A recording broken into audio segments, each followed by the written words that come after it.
तो हेलो मित्रों, दोस्तों, नमस्कार। उम्मीद करते हैं सभी लोग अच्छे होंगे, मस्त होंगे। और सबसे पहले आज मैं चाहूँगा आप लोगों को बधाइयाँ देना, क्योंकि सभी लोगों को मालूम होगा कि नव वर्ष शुरू हो चुका है। तो इस नव वर्ष 2025 की सभी लोगों को बहुत बहुत शुभकामनाएं। प्रभु से मैं कामना करता हूँ कि आप इस 2025 के बोर्ड एग्जाम के पेपर को बहुत अच्छी तरीके से करके आए।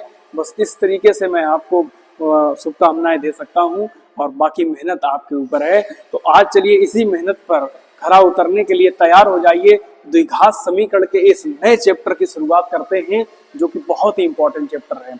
और ये चैप्टर आप लोगों को जो हम पढ़ाएंगे वो ज्यादा क्लासेस नहीं होंगी, केवल 3 क्लास में ही चैप्टर को संभवता रहेगी कि खत्म करा देंगे, और आधे आधे घंटे क्लास लगभग हम लोगों की रहा करेगी। तो इससे पहले जो हमने वीडियो अपलोड किए हैं, एक 2 चरों वाले रैखिक समीकरण और उससे पहले बहुपद, वो आप लोग जरूर देखिएगा। उसके डिस्क्रिप्शन में मैं लिंक डाल दूंगा ताकि आप लोगों को आसानी रहे भाई, ठीक है। और एक बात और मैं आपसे कहना चाहूंगा कि लोग वीडियो देख लेते हैं पर उस पर लाइक नहीं देते हैं, है ना। तो ये चीज बहुत गलत है। देखिए, आप लोगों को मैं ज्यादा नहीं फोर्स करता हूँ, आप लोगों से बस मेरी यही फीस है, क्या आप लोगों को वीडियो को लाइक करना, बस, और क्या जाएगा, है ना। तो आज शुरू करते हैं चैप्टर नंबर 4, क्वाड्रेटिक इक्वेशंस। तो ज्यादा समय नहीं खराब करेंगे, शुरू करते हैं। अब ये द्विघात समीकरण, जैसा इसका नाम है वैसे इसका देखो भैया काम है, द्विघात, जिस पर घात कितनी हो, 2 हो। तो ऐसे समीकरण की बात हम करेंगे। अच्छा, उससे पहले मैं आपको यह भी बता दूं कि इस साल 2025 के पेपर में नया पाठ्यक्रम क्या है, नए सेशन के हिसाब से क्या चैप्टर में क्या क्या चीजें पूछी जाएंगी, तो मैं आपको वो भी बता देता हूं। मैंने ये यूपीएमएसपी से साइट से डाउनलोड किया है 2024-25 के नए सेशन का पाठ्यक्रम। तो उस हिसाब से 2025 में क्या क्या आएगा आप लोग इसको पॉइंट आउट करिएगा। सबसे पहली चीज, आप द्विघात समीकरण, मानक द्विघात समीकरण ax² + bx + c = 0, जहां a is not equal to 0, इसके बारे में हम बताएंगे। ये क्या है बवाल, इसके बारे में हम सब बताएंगे अभी। बस ये जान लो क्या क्या आएगा तुम्हारे पेपर में। द्विघात समीकरणों केवल वास्तविक मूल का द्विघात सूत्रों द्वारा, गुणनखंड द्वारा हल करना, यानी कि द्विघात सूत्र द्वारा हल करना और गुणनखंड द्वारा। द्विघात सूत्र क्या होता है, धराचार जिसे सूत्र बोलते हैं, क्या धराचार होता है उसके विषय में भी डिटेल में जानकारी करेंगे। केवल ये जान लीजिए क्या क्या आएगा। फिर अगला टॉपिक है द्विघात समीकरण विविक्तकर जानेंगे, और उनके मूलों की प्रकृति, नेचर ऑफ रूट्स क्या होते हैं वो आज जानेंगे, और उनके बीच में संबंध की भी चर्चा करेंगे। और द्विघात समीकरण का दैनिक जीवन में अनुप्रयोग तथा इन पर आधारित इबारती प्रश्न, यानी कि इन पर आधारित कुछ दैनिक जीवन में पूछे जाने वाले सवाल होते हैं, लैंग्वेज वाले क्वेश्चन, उनकी भी चर्चा आज हम करेंगे। तो ये तो समांतर श्रेणी की बात है, इससे में कोई बात नहीं। तो हमें बेटा इतनी चीजें पढ़नी पड़ेंगी। तो ये इस टॉपिक के हिसाब से सबसे पहले हम बात करेंगे आज मानक द्विघात समीकरण के क्या होता है, उसके विषय में चर्चा करेंगे। फिर जानेंगे कि उसका गुणनखंड विधि द्वारा कैसे हल करते हैं, द्विघात सूत्र द्वारा कैसे हल करते हैं। तो चलिए शुरू करते हैं आज की क्लास। सबसे पहले बच्चों हम जानेंगे परिचय, कि परिचय का मतलब इंट्रोडक्शन क्या है, क्या होता है द्विघात समीकरण, क्या होता है द्विघात समीकरण, जैसा इसका नाम है। देखिए, अगर हम इसका संधि विच्छेद करें, द्विघात समीकरण यानी कि हम इसके अगर संधि विच्छेद का मतलब अगर हम इसकी इनके शब्दों को अगर हम बताएं अलग अलग करके, द्वि प्लस घात, ये संधि विच्छेद का मतलब ये है कि अब संधि विच्छेद यहाँ हिंदी के विषय में नहीं जाएंगे इतना, बस इतना कहना चाह रहे हैं कि इस शब्द का आशय क्या है। द्विघात, द्वि माने 2 और घात माने पावर। तो ऐसे समीकरण जिन पर घात 2 होगी, अधिकतम घात 2 होगी, उन समीकरणों को हम द्विघात समीकरण कहते हैं। अब सर क्या होता है घात 2, अब क्या होता है इसके बारे में हम सीखेंगे। द्विघात पहले जान लो बहुपद क्या होता है, फिर आते हैं द्विघात समीकरण पर। अब बहुपद की बात करोगे, सर ये बहुपद नया बवाल क्या हो गया। भैया बहुपद कोई नया बवाल नहीं, ये बहुपद का चैप्टर हम पहले से ही पढ़ा चुके हैं। तो जिन्होंने नहीं देखा, आप उस चैप्टर को ध्यान पूर्वक देख लें। ये जो आप देख रहे होंगे डिस्प्ले पर शो कर रहा है, आप उस पर देख लीजिएगा, क्योंकि बहुपद के विषय में जानना इस चैप्टर के लिए बहुत जरूरी है। वो चैप्टर और ये चैप्टर आपस में रिलेटेड है एक दूसरे से, ये मान के चलिए। वो चैप्टर आ रहा है तो ये चैप्टर बहुत आसान लगेगा। तो देखो, द्विघात बहुपद, ऐसा बहुपद लिखेंगे, ऐसा बहुपद जिसमें चर की, आराम आराम से पढ़ेंगे, कोई जल्दबाजी नहीं, चर की अधिकतम घात 2 होती है। क्या मतलब हुआ सर? ऐसा बहुपद जिसमें चर की अधिकतम घात कितनी होती है? 2 होती है। जैसे कहने का मतलब क्या हुआ, जैसे मैंने लिखा 2x² + 3x + 5। इसमें आप ध्यान से देखें इस बहुपद को कि चर की अधिकतम घात कितनी है। चर मतलब x y z, यही चर होते हैं। तो चर का मतलब x y z, x की पावर यहाँ कितनी है? 2। यहाँ x की पावर कितनी है? 1। और यहाँ x की पावर कुछ नहीं है तो हम 0 मान लें। x की पावर 0, भाई किसी की पावर 0 होती है उसका मान 1 होता है, तो हम 5 में गुणा 1 का कर देंगे, कोई फर्क नहीं पड़ेगा। तो यानी कि यहाँ चर की पावर 2 है, यहाँ चर की पावर 1 है और यहाँ चर की पावर 0 है। तो इन सभी में ये बताओ सबसे ज्यादा पावर क्या है? 2। और 2 पावर है तो यही हमने बताया था, ऐसा बहुपद जिसमें चर की अधिकतम घात कितनी हो? 2 हो, तो ये क्या कहलाएगा? द्विघात बहुपद हो गया। अब देखो जैसे मैं ये लिख दूं 3x² - के 5x, बोले चर की अधिकतम घात, अगर यहाँ 2 है यहाँ 1 है, क्या घात दो घाती है? अगर 2 घाती है तो ये द्विघात बहुपद हो गया। जैसे हम कहते हैं 6x + 2, बोलेंगे ये द्विघात होगा? आप कहेंगे सर ये द्विघात नहीं होगा क्योंकि चर की अधिकतम घात कितनी है? 1 है। और याद रखना जिस चर की अधिकतम घात 1 होती है उसे हम क्या बोलते हैं? याद करो, मैं बहुपद में पढ़ा चुका हूं, उसे कहते हैं रैखिक बहुपद। उसे भाई क्या बोलते हैं? रैखिक बहुपद बोलते हैं। तो जिसमें चर की घात 1 होती है रैखिक बहुपद, और जिस पद में रैखिक अधिकतम घात 2 होती है उसे हम द्विघात बहुपद बोलते हैं। 3 घात वाले को त्रिघात, 4 घात वाले को चतुर्घात। उसकी बात नहीं करेंगे, आज हम केवल द्विघात बहुपद की बात करेंगे, द्विघात समीकरण की बात करेंगे। चलिए अब हम बात करते हैं सर द्विघात समीकरण क्या होता है।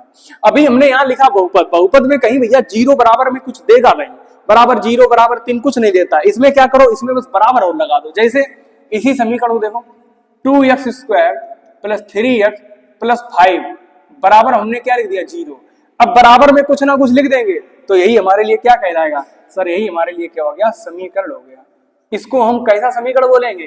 कितने घात का बोलेंगे सर? इसको हम 2 घात का बोलेंगे। बोलो क्यों? क्योंकि चर की घात कितनी आ गई? 2 आ गई। अधिकतम घात देखना है। अब एक और क्वेश्चन मेरा है, अब आप ये बताओ कि ये क्या द्विघात बहुपद है या नहीं है, बताइए। जैसे मैंने लिखा 3x³ + 2x² + 5x + 4 = 0, क्या ये द्विघात समीकरण है या नहीं है? क्वेश्चन मेरा है कि ये द्विघात समीकरण है या नहीं है। देख कर बताओ ध्यान से, देख कर बताओ ध्यान से।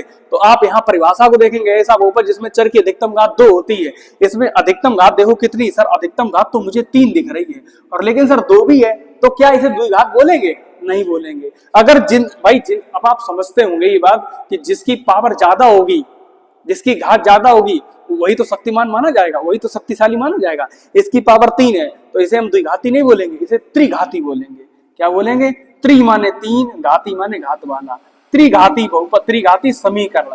समीकरण क्यों? क्योंकि हमने कहा जब बराबर लग जाएगा तो उसे हम क्या बोलेंगे? समीकरण बोलेंगे। बराबर नहीं होगा तो बहुपद बोलेंगे। बात आ रही समझ में? तो ये त्रिघाती समीकरण है, ना कि द्विघाती। बात आई समझ में? जैसे मुझे एग्जाम्पल बताओ, मैं आपसे पूछना चाहूंगा, बताइए कौन कौन इसमें द्विघात समीकरण है? कौन कौन है? कौन कौन द्विघात समीकरण है? पहला क्वेश्चन बताइए। पहला क्वेश्चन हमने लिया x² + 2x³ + 4x। दूसरा x + 2x² + 5। तीसरा x³ - 3x + 4x। चौथा x + 2 x - 2। पांचवा x² + 4x - x² + 8।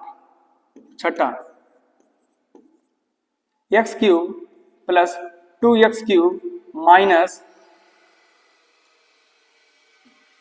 यहाँ -x³ + 4x² + 5 बराबर 0 बराबर 0 बराबर 0 बराबर 0 बराबर 0 बराबर 0। अब इस बोर्ड पर जितने भी सवाल लिखे हैं, कृपया आप मुझे ये बता सकते हैं कि कौन द्विघात बहुपद है, कौन नहीं है? बताइए, ईमानदारी से जवाब दीजिएगा, कौन है और कौन नहीं है, बता सकते हैं? कॉपी पेन लेकर बैठे घर पे, ऐसे नहीं कि आप लोग यहाँ बैठ गए, चलो क्लास चल रही है, पिक्चर ऐसी देख रहे हैं, ईयरफोन लगा के, ऐसे मजा नहीं आएगा। एक नोट्स बनाइए, और मैं कह रहा हूं जितना मैं पढ़ाता हूं केवल इतना नोट्स बनाइए, गारंटी है एक एक सवाल में पेपर में आ जाएगा। एक एक सवाल, कोई ऐसा सवाल नहीं होगा जो आप ये कह दो सर आपने ये पढ़ाया पर ये पेपर में नहीं आया, आउट ऑफ सिलेबस हो गया सवाल, ऐसा कभी नहीं होगा। अब तक के इतिहास में तो ऐसा नहीं है, ये मान के चले। जब से मैं पढ़ा रहा हूं तब तक मैं बात कर रहा हूं। पिछली बार 100 में 100 नंबर आए बच्चों के, 99 नंबर आए, 97 नंबर आए, ऐसे ही नंबर नहीं आ गए। उन्होंने भी मेहनत की और हमने भी रात में क्लास ऑनलाइन करके मेहनत की, लाइव क्लास उनको दी। तो आप पर भी मुझे विश्वास है, आप भी ऐसा कर सकते हैं। मेहनत करिए, बस जितना मैं पढ़ाऊं उतना पढ़िए, ज्यादा पढ़ने की कोई आवश्यकता नहीं, जितना हम कहें उतना पढ़ लो बस। चलिए आते हैं, पहला सवाल क्या है, बताओ ये द्विघात बहुपद है कि नहीं, पूछ देता है बहुविकल्पी प्रश्न में। बताइए इनमें कौन द्विघात समीकरण है, 4 ऑप्शन दे देगा और आप लोग देखोगे कि सर ये तो समझ में नहीं आ रहा, इसीलिए हमने कुछ एग्जांपल लिए हैं। समझो, ये बताओ द्विघात बहुपद है, आप कहेंगे सर ये द्विघात बहुपद नहीं है। क्यों नहीं है? क्योंकि सर यहाँ पर घात कितनी है, अधिकतम घात 3 हो गई, तो 3 हो गई तो 3 के सामने 2 की नहीं चलेगी, 3 के सामने 2 फेल, तो यानी कि घात 3 है, ये त्रिघाती है ना कि द्विघाती। ये बोलेंगे क्या द्विघाती है, दूर से देखना सर है, ये देखो घात 2 है, आगे पीछे लिखिए उससे कोई मतलब नहीं, यही तो सवाल आपका टेस्ट लेना चाह रहा है, तो लिखेंगे ये द्विघाती समीकरण है। तीसरा सवाल, x³ - 3x + 4x², बोलो है सर, इसमें ध्यान से हमने देखा कि ये घात 3 है तो ये त्रिघाती है, तो यानी कि ये द्विघात समीकरण नहीं है।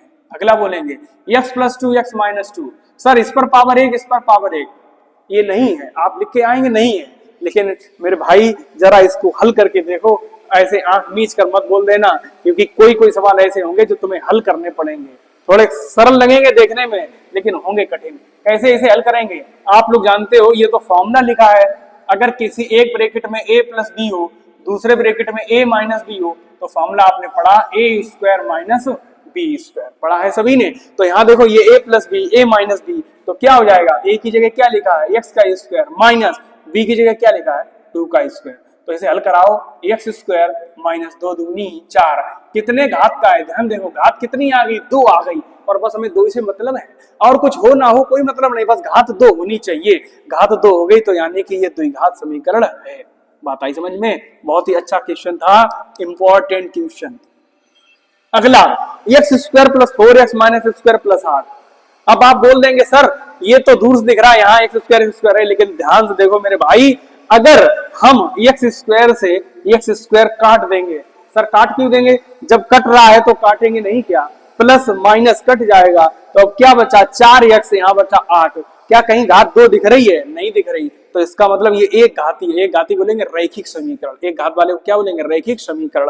अब ये बहुपद क्यों नहीं रहा, क्योंकि बराबर लग गया, और बराबर लग गया तो समीकरण बोलेंगे, बराबर नहीं होता तो बहुपद बोलेंगे, रैखिक बहुपद। पता नहीं समझ में? तो ये बेटा आपका आंसर में आएगा, सर ये द्विघात समीकरण नहीं है। अगला मुझे बताएं इसका आंसर क्या ये है या नहीं, x³ + 2, अब आप बोलेंगे सर यहाँ घात 3 है, अब ये तो नहीं रहा, लेकिन ध्यान से देखो, ध्यान देखो, शक्तिमान वाली आंखों से देखो, ये पावर कितनी है, ये 2x³, यहाँ भी पावर x³, यहाँ भी पावर x³, ये बरादरी वाले हैं, बरादरी वाले हम जोड़ या घटा सकते हैं, चलो चेक करो जोड़ सकते हैं या घटा सकते हैं। ये देखो प्लस का 2x³, ये है प्लस का 2x³, ये -x³, ये -x³, माइनस माइनस जुड़ जाता है लेकिन चिन्ह माइनस का ही रहता है। सर ये कैसी बात हो गई, इसके लिए अगर आपको इसके विषय में जानना है तो मैंने इसका भी वीडियो बनाया, छोटी छोटी बात का भी वीडियो बनाया है, जिससे किसी भी मेरे छात्र को कोई दिक्कत ना हो कि सर माइनस माइनस कैसे जुड़ता है।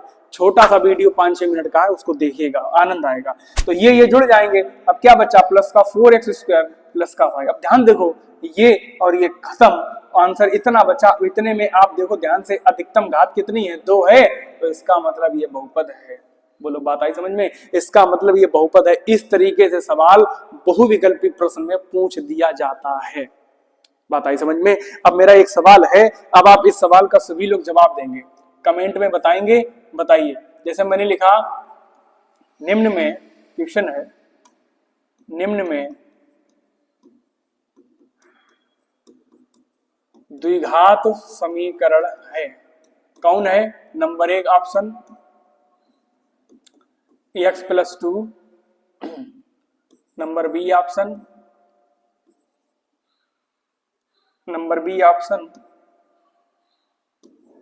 2x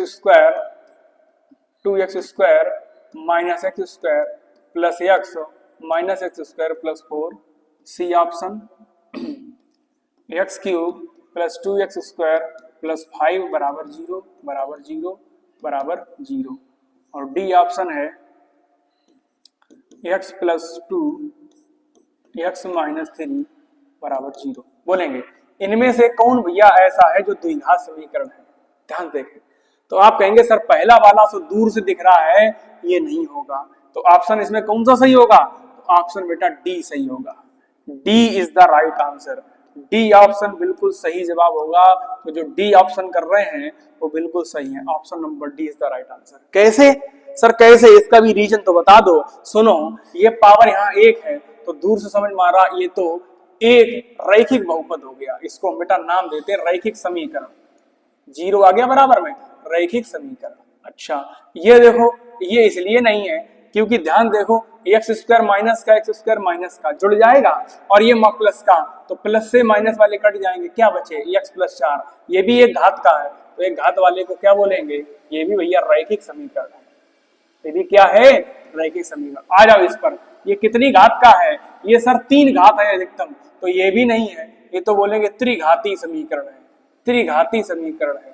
चौथे पर आ जाओ। चौथा देखो, x प्लस 2 x माइनस 3। देखने में तो सर नहीं लग रहा, लेकिन हमने का गुणा करेंगे। x का गुणा x से करेंगे, x स्क्वायर। x का गुणा 3 से 3x, 2 का गुणा x से 2x, 2 का गुणा 3 से 6 बराबर 0। तो क्या बचा? x स्क्वायर माइनस 3x में प्लस 2x करोगे तो कितना बचेगा? माइनस का x बचेगा। भाई माइनस है ना, और माइनस के 6 बराबर 0। अब ध्यान देखो, क्या ये अब द्विघात समीकरण नजर आ रहा है? सर आ रहा है। यहाँ घात 2 है, बस बात खत्म हो गई। इतनी बात सभी को बात समझ में आ गई? सर आ गई।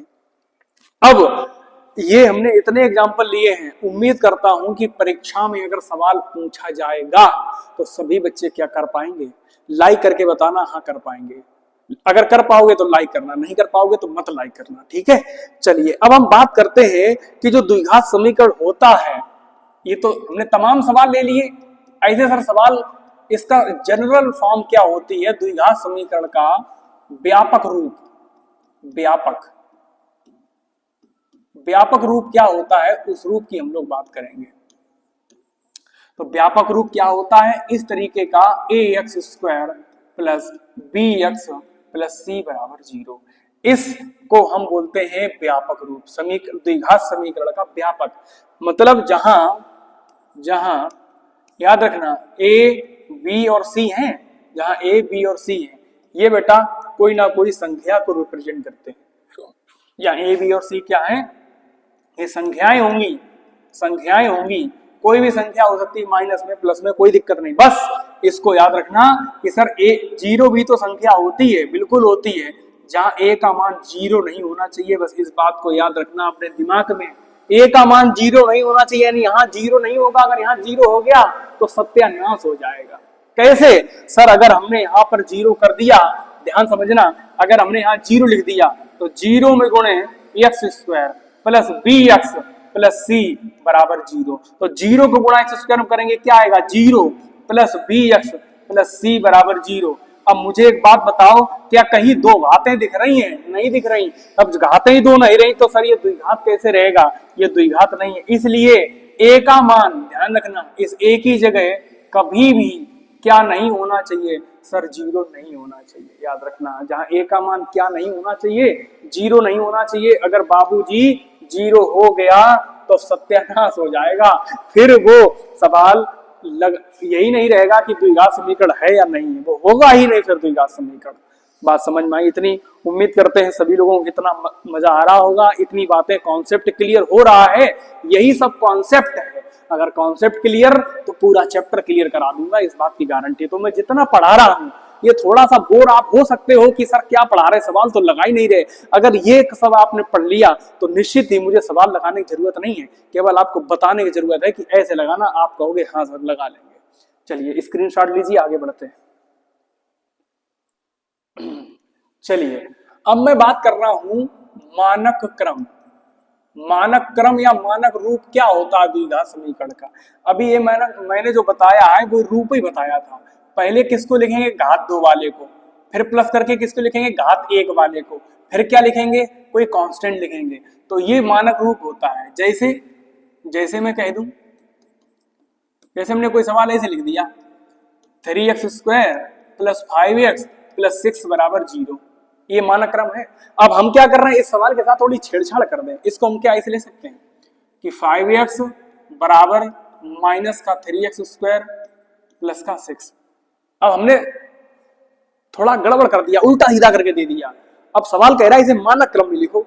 मानक माने सबसे पहले घातें 2, फिर घात 1, फिर घात 0 वाला यानी कांस्टेंट, और फिर बराबर में 0। तो देखो इसमें क्या करेंगे, इन्होंने क्या किया है सर, माइनस वाले 3x² को बराबर के उधर पहुंचा दिया। हम क्या कर रहे हैं, कहेंगे भाई साहब तुम उधर, तुम्हारा कोई काम नहीं है, तुम इधर आओ। अब जब इधर आएगा तो माइनस तो नहीं रहने वाला है। जब कोई चिन्ह बराबर के इधर आएगा तो बेटा संख्या वो चिन्ह बदल जाता है। यानी कि हम लिखेंगे, इसका आंसर क्या लिखेंगे, ये माइनस वाला इधर आएगा, प्लस का बन जाएगा 3x², और ये 5x जो है, अब घात 1 वाला लिखेंगे। 5x तो हमने बराबर के इधर ही लिखे हैं, और 6 को हम इधर लाएंगे। यहाँ एक गलती हो गई, यहाँ 6 जो है इधर लाएंगे तो माइनस का 6, ठीक है, -6 करना होगा, -6। तो अब हम -6 को जब इधर लाएंगे तो ये किसका बन जाएगा, प्लस का 6। और इधर जब सबको इधर लाए तो इधर कुछ नहीं बचा, तो क्या लिखेंगे, 0। जरा चेक करो, ये चीज और ये चीज बिल्कुल एक जैसी है कि नहीं है, बिल्कुल है। तो इसको हम बोलते हैं मानक क्रम। जैसे सवाल ये आ जाए कि x + 4x² माइनस का बराबर में आया 3, ऐसे आया, तो कहेगा मानक रूप में लिखो। क्या लिखोगे, सबसे पहले इसे ऐसे लिखोगे 4x², फिर क्या लिखोगे, प्लस का x, और 3 को इधर लाएंगे, किसका होगा, माइनस का, बराबर क्या बचा, 0। ये हो गया मानक क्रम। बात आई समझ में, क्लियर है। अच्छा, कोई सवाल अगर ऐसे दे दे, जैसे x - 1/x = 3, और कह दे बताओ ये द्विघात समीकरण है या नहीं, और अगर है तो इसे मानक क्रम में लिखो। मानक क्रम में, मानक क्रम में लिखो। मानक का मतलब ही होता है अवरोही क्रम। मानक क्रम का हम क्या बोलते हैं, अवरोही क्रम। ये हमने सब बहुपद वाले चैप्टर में आपको पढ़ाया है, अवरोही क्रम। तो भैया क्या करेंगे, सबसे पहले आप जानते हैं कि जिसका कोई नहीं उसका एक होता है, तो इसके बटे में 1 कर लो। सबका मालिक कौन है, 1 है, तो इसका भी मालिक 1 हो गया। अब x और 1 का एलसीएम लो, लासा, लासा x आएगा। क्या करते हैं, जब 1 लिखा हो इधर तो संख्या लिखी हो, तो क्या करते हो, इसका गुणा इससे करा दो। पहले इसका गुणा इससे कराना, तो x का गुणा x से कराओगे क्या आएगा, x², माइनस 1 का गुणा 1 से कराओगे 1, बराबर चिन्ह लगा है, बराबर लगा लो, क्या लिखा है, 3।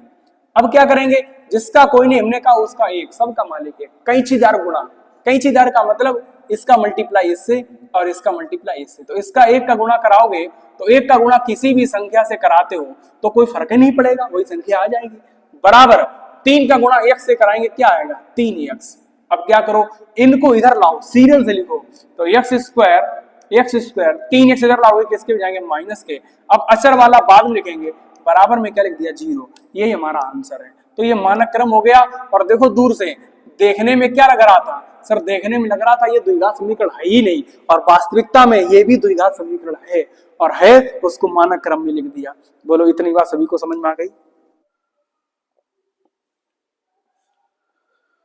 अब हम बात करेंगे द्विघात समीकरण के मूल, रूट्स ऑफ क्वाड्रेटिक, यहाँ स्पेलिंग थोड़ा मिसप्रिंट है, QUA, क्वाड्रेटिक इक्वेशन, यानी कि द्विघात समीकरण के मूल। अब आप कहेंगे सर मूल ये क्या होता है, मूल तो मानव जो प्रजाति के लोग होते हैं उनमें मूल होते हैं, लेकिन इसके भी मूल हैं, है ना। कैसे, मूल का मतलब क्या होता है, तो हम यहाँ एक छोटी सी बात लिखेंगे कि समीकरण के बेमान, समीकरण के बेमान जो उस समीकरण को संतुष्ट करते हो, संतुष्ट करते हो, एक एक बात मैं समझाऊंगा, ध्यान पूर्वक सुने। समीकरण के बेमान जो समीकरण को संतुष्ट करते हो, इसका मतलब जैसे हम ये कह दें x square plus 5x plus 6 बराबर 0, ये कोई द्विघात समीकरण है।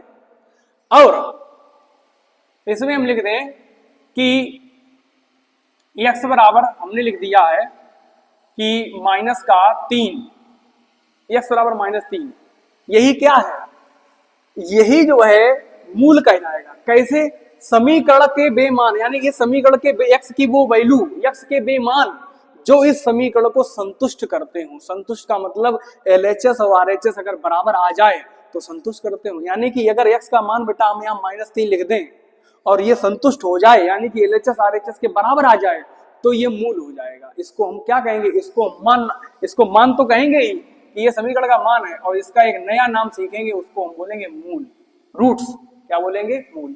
तो चेक करो कि x की वैल्यू -3 इसमें रखने पर क्या ये मान वाकई में 0 आ रहा है? अगर आ रहा है तो मूल होगा, नहीं आ रहा है तो नहीं होगा। चेक करो, x का मान जहां जहां x है वहां बेटा -3 लिख दो। तो x बराबर -3 रखने पर रख दो, x बराबर -3 रखने पर जब यहां लिखेंगे तो -3 का होल स्क्वायर प्लस 5 गुणे -3 प्लस 6 बराबर 0। हल कराओ तो 3 का स्क्वायर करेंगे, -3 का स्क्वायर प्लस 9 हो जाएगा, क्योंकि माइनस माइनस प्लस हो जाता ना। अरे भाई -3 का स्क्वायर का मतलब क्या हुआ? -3 गुणे -3, तो 3 3 का 9, माइनस माइनस प्लस।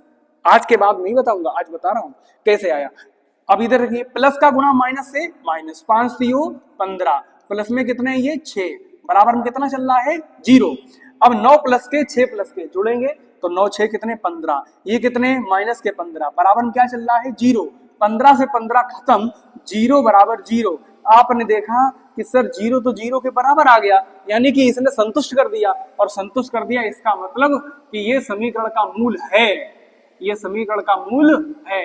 मूल है या हम कह दें हल है, एक ही बात है। बात इतनी समझ में आ गई कि नहीं आ गई? बहुत ही सिंपल सी बात है। मूल कौन होगा? तो x के बेमान। यहाँ x की बात इसलिए हो रही कि यहाँ हर जगह जगह x है, कहीं कहीं y लिखा हो तो y के बेमान हो जाएंगे। तो समीकरण के बेमान जो इस समीकरण को संतुष्ट कर दें तो वही क्या कहलाएंगे? मूल कहलाएंगे या हल कहलाएंगे।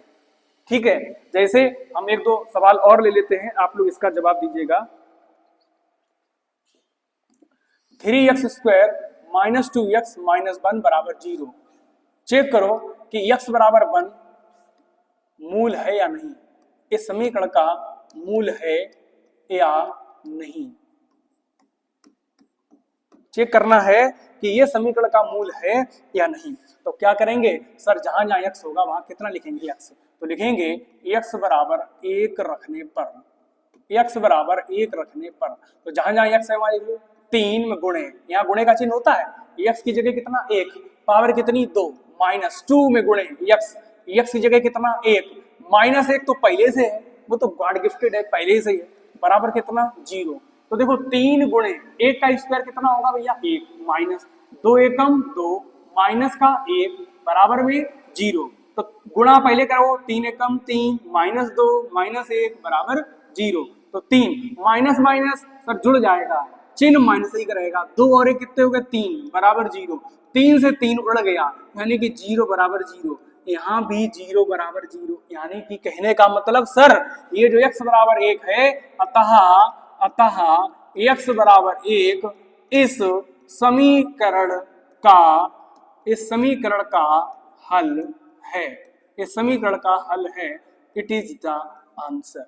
कभी कभी 1 नंबर का सवाल बहुविकल्पी पूछा जाता है बेटा, और याद रखना हो सकता है इस साल परीक्षा में पूछ दिया जाए कि ये समीकरण देगा, कहेगा कि बताइए ये इस समीकरण का मूल है या नहीं है।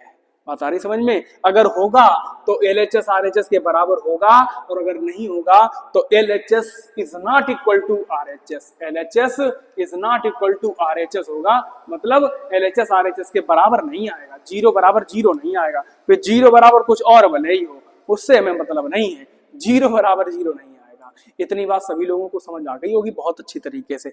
अब मैं इसी में एक और सिंपल सी बात आपको बताऊं, कभी कभी क्या होगा, कभी कभी ये होगा कि आप लोगों से यहां इस k की वैल्यू पूछ लेगा, इस k की वैल्यू की, यहां सर k का मान क्या होगा, ठीक है, और मूल आपको दे देगा। तो हम यही चीज सीखेंगे, क्या हेडिंग पड़ी है, द्विघात समीकरण में उपस्थित अज्ञात राशि का मान ज्ञात करना जब समीकरण का मूल ज्ञात हो। अब देखो यहाँ राशि कौन उपस्थित है, के, जिसके बारे में हमें नहीं मालूम।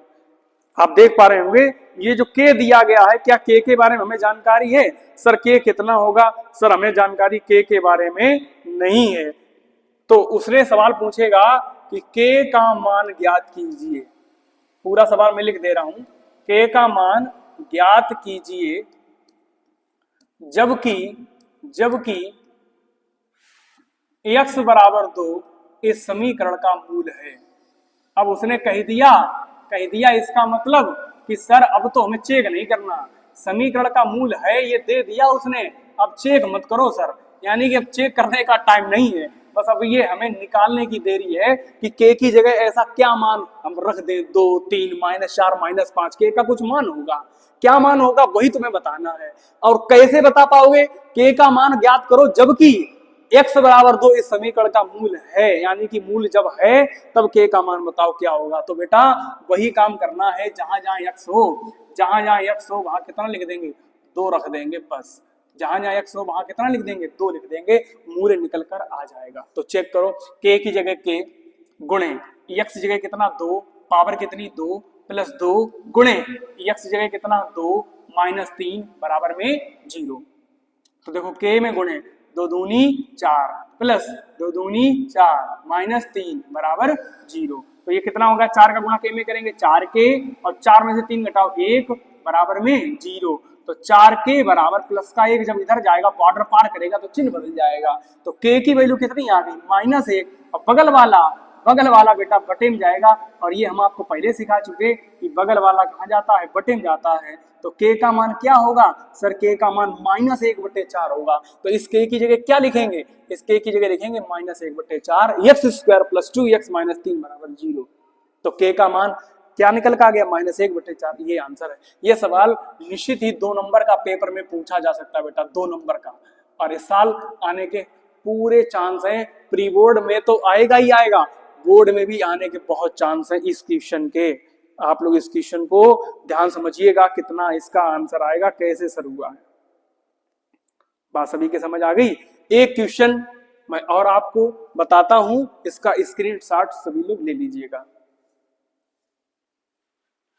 चलिए एक क्वेश्चन हम उठा लेते हैं बुक से ही, आपके बढ़िया सवाल है। तो क्वेश्चन है 3x²